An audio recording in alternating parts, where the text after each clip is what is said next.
बिस्मिल्लाहिर्रहमानिर्रहीम अल्लाहुम्मा सल्लि अला सय्यदना मोहम्मद व अला आलि सय्यदना मोहम्मद। अस्सलाम वालेकुम व रहमतुल्लाहि व बरकातुहू। आपका भाई अदनान एक दफ़ा फिर हाज़िर खिदमत है और आज भी जो मैं लाइफ स्किल आपके सामने लेके आया हूँ बड़ी अहम है।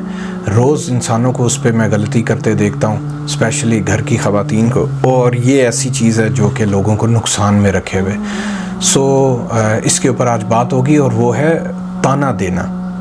ये क्यों अहम है, इसकी इम्पोर्टेंस क्या है, उस पर बात होगी।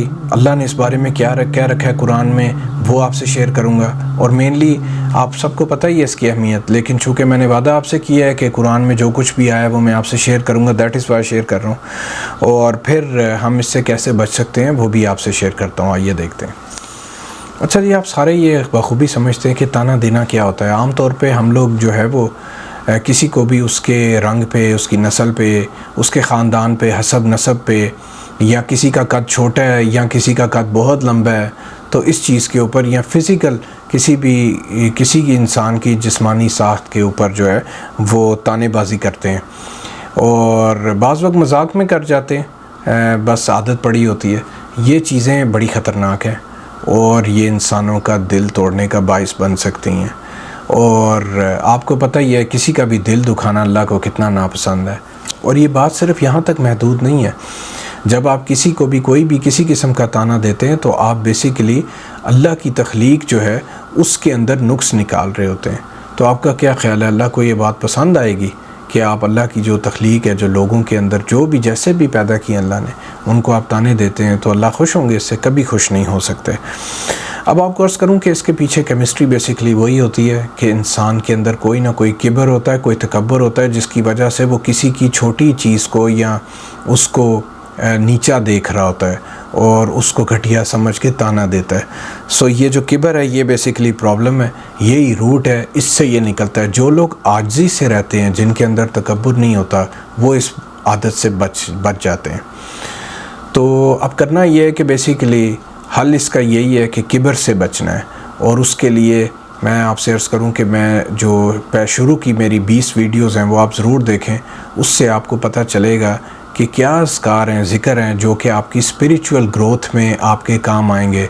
और आपको अर्ज़ करूँ ये किबर भी रूहानी बीमारियों में से, इनका इलाज भी रूहानियत में ही है कि जब आप वो ज़िक्र पढ़ते हैं, करते हैं, अल्लाह को याद करते हैं, वो सारा कुछ बता रखा है मैंने फ्रॉम वीडियो नंबर 1 से 20, नीचे लिंक भी दिया हुआ वीडियो 1 का। वहाँ से आप देखना शुरू करें तो आपको पता चलेगा और इंशाल्लाह अमल करेंगे तो आपकी रूह के अंदर सफाई का प्रोसेस शुरू होगा, जो आहिस्ता आहिस्ता वक्त लगता है लेकिन किबर दिल से निकाल देता है और फिर आप इस परेशानी से निकल जाते हैं।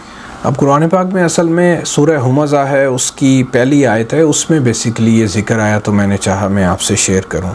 अल्लाह ताला ने फरमाया हर ग़ीबत करने वाले, हर ताना देने वाले के लिए ख़राबी है। यहाँ बेसिकली पूरी एक सूरत है इसके ऊपर, लेकिन मैंने आपसे सिर्फ़ एक आयत इसलिए शेयर की ताकि आप समझ जाएं कि अल्लाह ताला ने इसके बारे में क्या वईद बताई है। इस सिलसिले में मसनद अहमद में एक रवायत है, सही हदीस है। अल्लाह के नबी सल्लल्लाहु अलैहि वसल्लम फरमाते हैं कि मोमिन ना ताना ज़नी करने वाला होता है, ना वो लानत मलामत करता है, ना फहश कलाम करता है और ना ही ज़ुबान दराज़ी करने वाला है। आप भी समझ जाइए कि अगर आपने ईमान वाला बनना है, जो कि मोमिनीन लोग जो होते हैं, तो आपको इस आदत से छुटकारा हासिल करना पड़ेगा। अगर आप ताने देते रहेंगे तो आप मोमिनीन में शामिल नहीं हो सकते। इस सिलसिले में आपको एक बड़ी ज़बरदस्त रवायत मैं सुनाता हूँ, सुनन नबी दाऊद से है, सही हदीस है और यह है हज़रत अबू ज़र के रज़ी अल्लाह अन्हु के रेफरेंस से। बताते हैं कि एक दफ़ा हज़रत अबू ज़र जो हैं उन्होंने एक मोटी ऊनी चादर ले रखी थी और वो किसी जगह से गुज़र हुआ उनका, और साथ उनका ग़ुलाम था और उसने भी उसी तरह की एक मोटी ऊनी चादर ले रखी थी। तो एक सहाबी उनको कहते हैं कि अबू ज़र, ये आपने क्या किया? आपने वैसी चादर अपने ग़ुलाम को दे दी, अगर वो चादर भी आप यूज़ कर लेते तो आपका पूरा लिबास बन जाता, मुकम्मल हो जाता और आप अपने ग़ुलाम को कोई और कपड़ा भी दे सकते थे।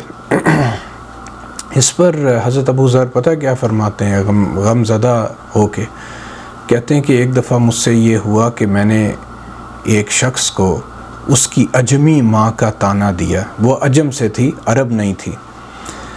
तो उस शख्स ने جا کے نبی صلی اللہ علیہ وسلم سے شکایت کر دی۔ اللہ کے نبی نے مجھے بلایا اور فرمایا کہ اے ابو ذر، تیرے اندر ابھی تک جہالت کے اثرات باقی ہیں۔ اور اللہ کے نبی صلی اللہ علیہ وسلم نے مزید فرمایا کہ اے ابو ذر، یہ جو غلام ہیں یہ تمہارے بھائی ہیں، اللہ نے تم کو ان پر فضیلت دی ہے، سو اگر تمہارا مزاج ان سے نہ ملے تو ان کو بیچ دو، مگر ان کا دل مت دکھاؤ، کہ مخلوق اللہ تعالیٰ کی مخلوق کا دل دکھانا اللہ کو پسند نہیں ہے۔ سو یہ واقعہ پیش آیا جو کہ بڑا کلیئر میسیج دیتا ہے کہ کسی بھی شخص کو کسی بھی وجہ سے اس کو ڈسکرمنیٹ نہیں کرنا چاہیے، تانا نہیں دینا چاہیے۔ یہ ایک ایسی چیز ہے جو اگر آپ سے غلطی سے بھی سرزد ہو گئی ہے تو یہ اللہ کو شدید ناپسند ہے، اور کیا پتہ آپ کی کتنی عبادات اور سارا کچھ رائے گاہ چلا جائے صرف اس لیے کہ آپ نے یہ حرکت کی ہے۔ دیٹ از وائی یہ بڑا اہم موضوع تھا اور میں نے چاہا آپ سے شیئر کیا جائے۔ اس سلسلے میں ایک اور روایت ہے سلسلہ صحیحہ میں، آپ سے وہ حدیث شیئر کرتا ہوں۔ لمبی حدیث ہے، اصل میں وہ ساری نہیں پڑھوں گا، لیکن اتنا حصہ اس میں سے ضرور بتاؤں گا کہ اللہ کے نبی صلی اللہ علیہ وسلم نے فرمایا کہ اگر کوئی تم کو تانا دے تو تم کم از کم اس کو اس کے جواب میں اس کا عیب مت تلاش کرو اور اس کو تانا مت دو، کیونکہ فرمایا ایسا کرنے سے اس کا اجر جو ہے وہ تمہیں ملے گا اور وہ تانا دینے والے کا وبال جو ہے وہ اسی کے سر پہ رہے گا۔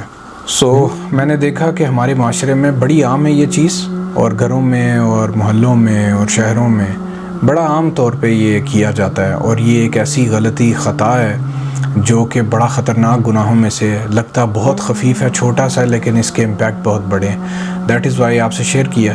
امید یہ ہے کہ دعا بھی اللہ سے کہ اللہ تعالی ہمیں یہ سمجھنے کی توفیق دیں اور عمل کی توفیق دے دیں انشاءاللہ۔